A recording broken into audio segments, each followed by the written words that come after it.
प्रेम के कारण ही व्यक्ति बलवान भी बनता है, बलिदान करता है। देश प्रेम हो तो बलिदान करेगा।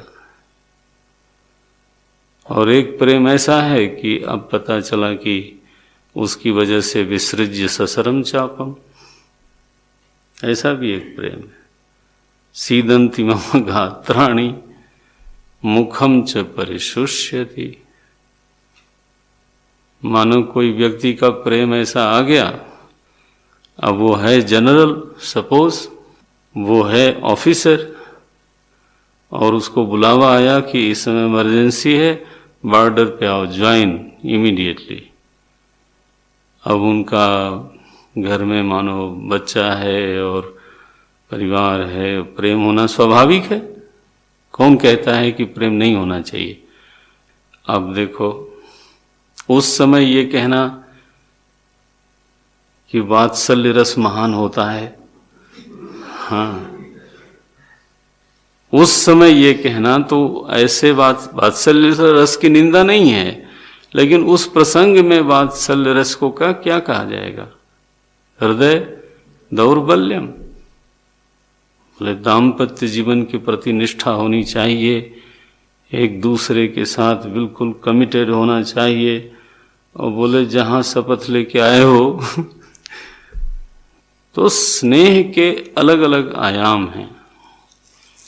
वो व्यक्ति को बलवान बनाता है या फिर दुर्बल बनाता है, उसको कर्तव्य परायण करता है या कर्तव्य से विमुख करता है। इस बात पर निर्णय होगा कि वो प्रेम ग्राह्य है या त्याज्य है।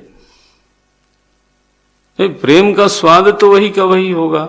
आप किसी को चाहते हो, इसी का नाम प्रेम है।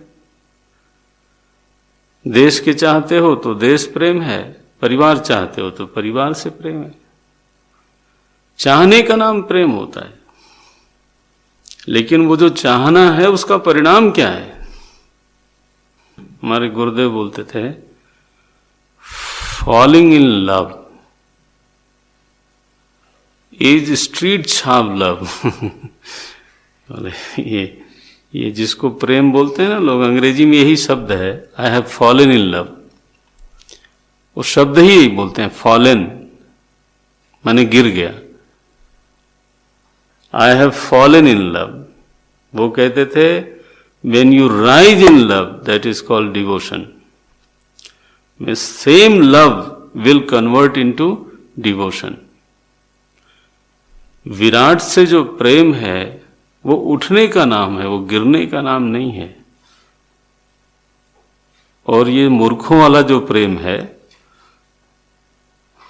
वो उठाता नहीं है, वो आपको गड्ढे में छुड़ा देता है। धर्म विमुख करेगा, कई बार तो परिवार विमुख करता है, सब विमुख कर देता है।